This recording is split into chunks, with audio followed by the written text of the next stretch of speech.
player Will.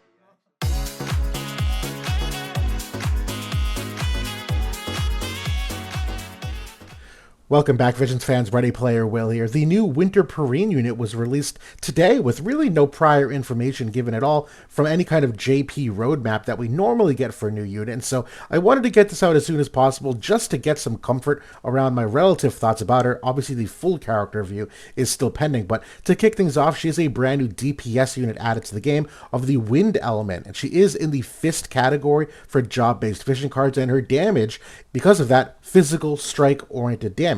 They've given her the unique main job of Martial Master with the Blade Knight and Thief subjobs as a new 70 cost unit. Now the Faith stat on her, I think 50 is perfectly fine for most, but I do think there's a case for her to drop down to 30 Faith.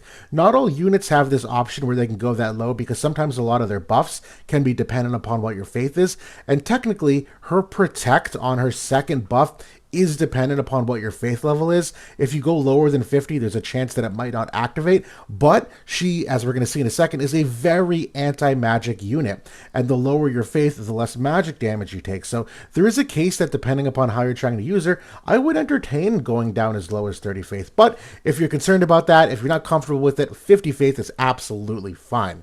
Now, just some general thoughts overall. She absolutely is an excellent anti-magic unit. She brings 30% magic resistance to herself and allies as part of her teammate buff. She's also got a 50% 4-hit magic barrier. She can reduce the enemy's magic res penetration by 30% on hit. She can also have a self buff there for 30 spirit and a sequence ability that grants a teammate 25% magic damage reduction as well, for overall a lot of different ways to counter some of the magic damage that we're seeing. And in addition to that, she has a variety of excellent anti-magic passives she can equip. It's not just one. I believe she has two and maybe even a third that all go into that realm of anti-magic. Her counter ability certainly does as well.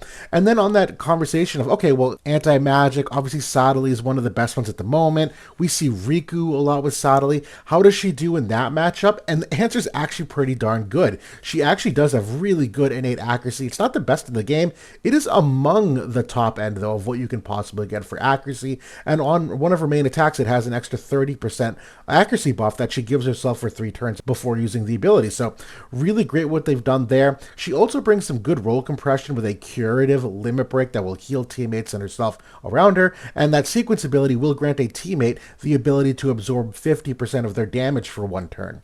Now, all of these great things aside, the general survivability can be slightly exposed. I don't think it's the end of the world, but I think this is where you see her as a 70 cost unit, that she's got no courage, she's got no re-raise, no personal damage absorb, and her only heal back is on that limit break where she might use that and maybe it's too early and maybe she's already full health and maybe you get the timing wrong of when that healing occurs. So it's not as consistent as a regular kind of HP threshold based heal back. But in addition to that, she's got no innate AoE wide res. Admittedly, it is on her weapon and it is on her vision card, so you will be able to still build that up externally, but that is one of those general survivability things that we look for. And then just in addition to that, she's got no sealing capabilities anywhere in her kit, where a lot of these characters that come with barriers or come with some of these buffs or whatever it may be, they also come with some kind of sealing capability to make sure you maintain that uptime of it. She's got none of that. So you will be relying on what kind of teammates you might have if you want to go to that angle of trying to seal some of the enemy capabilities of barrier break and dispel and all of those things. Now for teammate building overall, obviously Wind and Fist are the easiest ones to team build with, and quite honestly, I think that's just fine.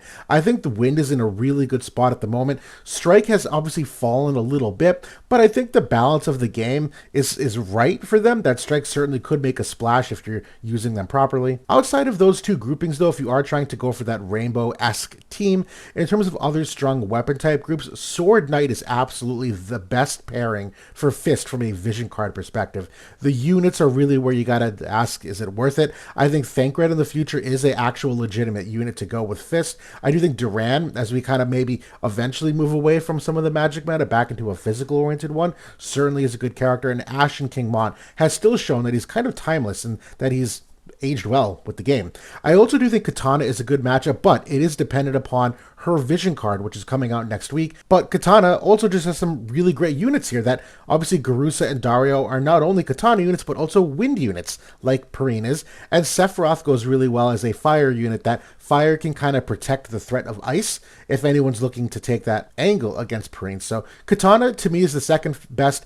These other four categories on the right, they're close. They're not exactly there, but it's pretty darn close. It's pretty darn good. All four of these categories of weapons have some decently strong vision cards within them and some decently competitive units to a degree that, all it would take is another really good vision card or a really great meta unit in one of these categories that I really do think that you could see some extra upside from Perrene from a team building perspective. And on that note, like, what are my three favorite teams?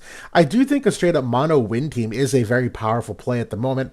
And this iteration in particular with Dario still does well even against the teams that have Exia in them. It's not just mono wind for mono earth. I do think some of those subtly variations that we've seen of teams, this does do decently well. The second one is absolutely more of a hybrid though, and this is looking more at the Katana synergy and what Sephiroth can do as a fire unit to protect her from any kind of potential ice units.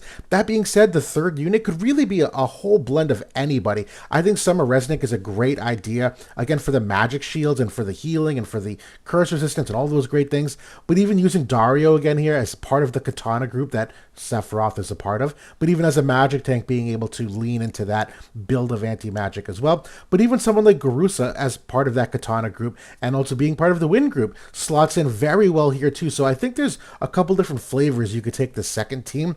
And the third one though is getting back more toward the mono strike to say, hey, all right, wind aside, rainbow aside, what can I do for like actual real like mono weapon type? This might be one of my favorites. No, I do think you can make a case why you would sub in Earth Veritas for Ed Elric. They do very different things, so I think it's a tough thing to compare apples to apples.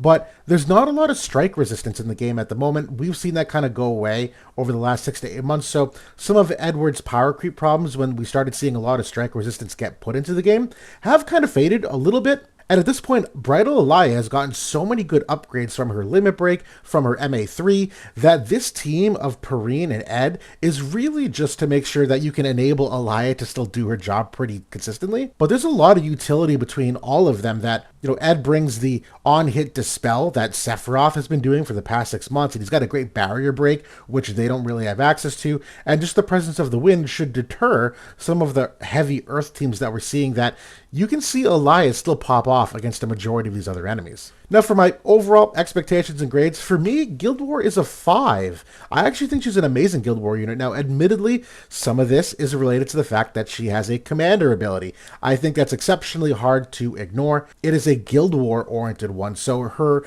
activation is for bow, fist, katana, and staff black mage that when they fall below 50%, they will have a small CT up, and they can also recover some AP as well. And then in terms of stats, what she brings for the job and for wind, she brings a slew of things here like blind res and sleep res to wind units. She also brings the damage reduction of 5% to strike units. So from that perspective, obviously she's a great character on the one hand.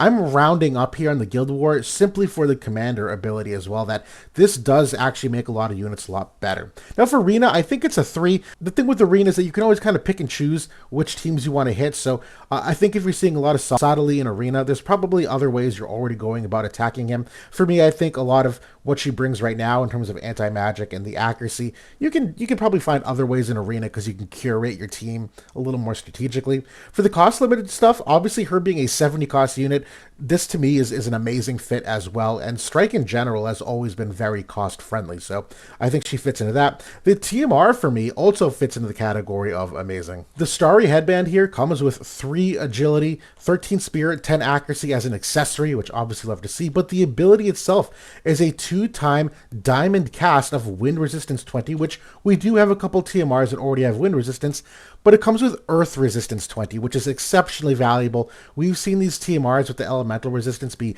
really valuable staples of teams, particularly with the big diamond buff here, that it's very flexible for AI.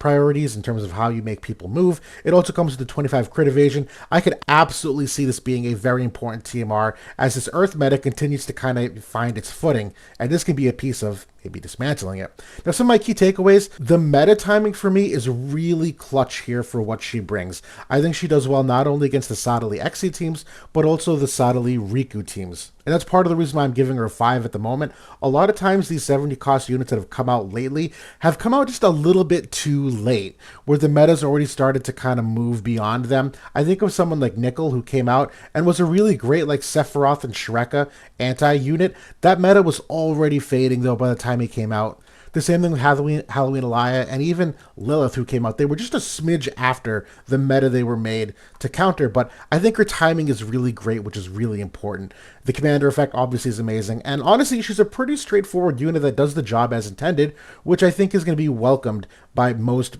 players, that there's not a lot of complexity to her. It's just really straightforward and honestly very effective. But that's my thoughts overall. Wanted to at least put this out here if anyone was on the fence about whether they should pull or not. I think the commander effect alone is a very valuable use of maybe using that new Pack H that just came out today to get her for the 6k paid. Maybe you have the 18k Viz kicking around still, or maybe not. I know the game obviously has come out with a lot of stuff lately. I don't think she's in the must-pull category, quite frankly. I think enough of the game is going to continue to evolve. And honestly, as long as enough people pick her up, you're going to start to see the meta change, even if only a handful of the player base does. Because even if you end up deciding not to pull on her, doesn't mean that others will. And all it takes some time is just a critical mass of other players to pull a unit and start using them, that you'll start to see the meta change organically. So I don't think there should be any FOMO if you can't afford to pull her, but I think if you do decide to, I think she's a relatively good investment. Out of all the holiday units that we've gotten as of late, even Winter Wrath last year, I think Winter Perrene probably looks the best out of them. And let's be real, the winter units, the bar is pretty low, so it's not even close. But that's it for now. Thanks for watching, everybody. Good luck pulling if you are, and I'll talk to you all soon.